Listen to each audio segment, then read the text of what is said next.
قرآن سے تعلق ہے تو اسے صحیح طریقے سے پڑھنا چاہیے نا. غلط طریقے سے جب قرآن پڑھا جاتا ہے یقیناً ناقدری ہے اس کی بے وقتی کی وجہ سے ہوتا ہے. آپ کسی صاحب کلام کے سامنے، کسی شاعر کے سامنے اس کا شعر غیر موضوع پڑھتے ہیں. شاعر کی تو بات دوسری ہے. ہم جیسے لوگ جنہیں تھوڑا بہت شعری ذوق سا ہو گیا ہے، مسلسل مشاعرے اور شعراء کی صحبت میں رہ کر، جب بڑے بڑے علماء ہمارے آج کل اردو سے ایسا دوری سی ہوتی چلی جا رہی ہے کہ انہیں اس کے وزن کا اندازہ نہیں ہو، غیر موضوع شعر پڑھتے ہیں. کچھ کا کچھ شعر نظم کو نثر کے طور پر ایسے لگتا ہے نثر پڑھ رہے ہیں. تو ہم لوگوں کو جنہیں ادب کا اور زبان کا زیادہ ذوق بھی نہیں ہے، متلی سی آنے لگتی ہے. اتنے بڑے عالم ہو کے کتنا غلط پڑھ رہے ہیں. اور اگر شاعر کے سامنے اس کا شعر غلط پڑھا جاتا ہے تو میں نے کتنی مرتبہ دیکھا کہ آخری درجے میں انہیں ناگواری ہوتی. وہ اللہ جو حاکم الحاکمین ہے، جن کا کلام جو ہے کلام الملوک، ملوک الکلام، بادشاہ کا کلام جو ہے وہ کلام کا بادشاہ ہوا کرتا ہے، اور حاکم الحاکمین کا کلام ہے تو سارے کلاموں کا بادشاہ ہے. اللہ کے سامنے ہم صحیح قرآن نہ پڑھیں گے تو پھر اللہ کی رحمت ہماری طرف کہاں متوجہ ہوگی. اللہ کی ناراضگی کیسے ہمارے کلام کو بگاڑ رہے ہیں. تو سب سے پہلی بات یہ ہے کہ تجوید کے ساتھ قرآن مجید پڑھنا پہلی چیز، تجوید کے ساتھ. دوسرے فرمایا جن گھروں کے اندر اور جن مدارس کے اندر جس جگہ پر تجوید کے ساتھ قرآن مجید کا پڑھنا، پڑھنے کا اہتمام ہو اور حاملین قرآن کا اکرام ہو. قرآن پڑھنے کل چل رہی تھی بات کہ یہ جو امام ہیں، مؤذن ہیں، مکتب کے میاں وہ ہیں، مدرسہ پڑھا چلانے والے ہیں، مدرسے والے ہیں، یہ کیسے قابل احترام ہیں، کیسے قابل اکرام ہیں یہ لوگ. یقیناً یہ لوگ ان کے پاس سب سے بڑی دولت ہے.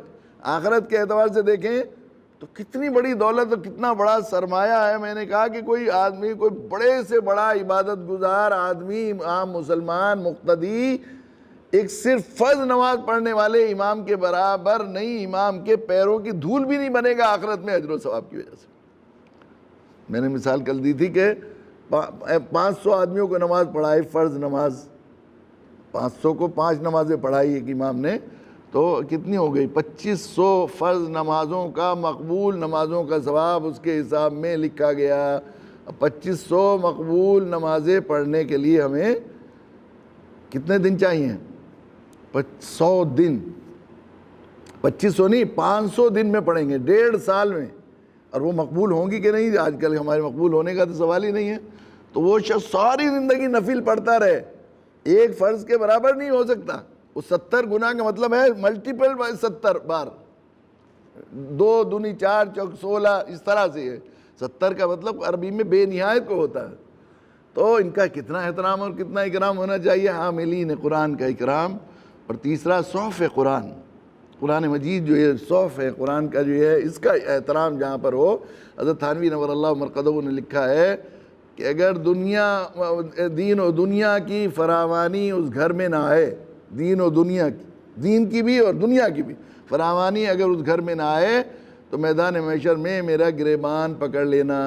حضرت تھانوی نور اللہ مرقدہ نے اتنی بڑی بات کہی، اور انہوں نے ایسے ہی نہیں کہی بلکہ اپنے زندگی بھر کے تجربے سے کہی اور تاریخ کے پس منظر میں کہی، اور سب سے زیادہ قرآن و حدیث کی روشنی میں کہی. اللہ نے، اس کے رسول نے جو وعدے کیے ہیں قرآن پڑھنے اور پڑھانے والوں پر اور قرآن والوں کا اکرام کرنے والوں پر.